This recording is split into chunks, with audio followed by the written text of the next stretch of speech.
Welcome to ஓம் முருகா சமையல். இன்னைக்கு புதினா சாதம் செய்ய போகிறோம். அது எப்படி செய்யலாம் பார்க்கலாம் வாங்க. புதினா அரைச்சி எடுத்துன்னு இருக்கிறேன். புதினா பச்சை மிளகா அரைச்சி இருக்கிறேன். பட்டாணி வேக வச்சு எடுத்துன்னு இருக்கிறேன். கோஸு, வெங்காயம், இஞ்சி பூண்டு பேஸ்ட்டு, பட்டை, லவங்கம், ஏலக்காய், பிரிஞ்சி இலை. ஸ்டவ் பற்ற வச்சு குக்கர் வச்சுட்டேன். ஊற்றிக்கிறேன். எண்ணெய் காயட்டும். நம்ம சேனல் லைக் பண்ணுங்க. பட்டை, லவங்கம், பிரிஞ்சி இலை, ஏலக்காயெல்லாம் போட்டுடுறேன். வெங்காயம் போட்டுக்கிறேன்.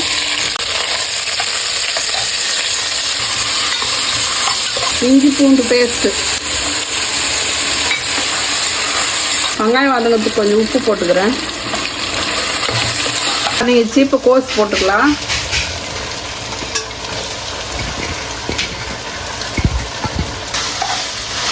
அரைச்சி வச்ச புதினா விழுது போட்டுக்கிறேன். நான் புல்லட் அரிசி 5 டம்ளர் எடுத்துருக்கிறேன். பட்டாணி போட போகிறேன்.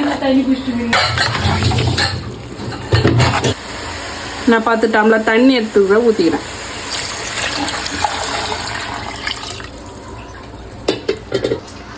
உப்பு போட்டுக்கிறேன் தேவையான அளவு.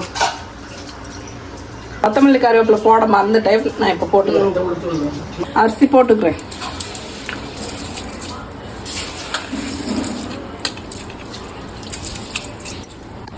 அரிசி போட்டேன். இப்போ குக்கர் மூடிக்கலாம்.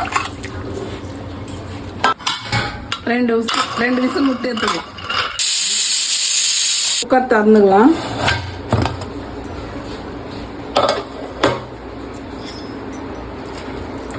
சாதம் ரெடி ஆயிடுச்சு. இதுக்கு தயிர் பச்சடி வச்சு சாப்பிட்டு பாருங்க. நீங்க செஞ்சு பாருங்க. செஞ்சு சாப்பிட்டு பார்த்துட்டு கமெண்ட் பண்ணுங்க.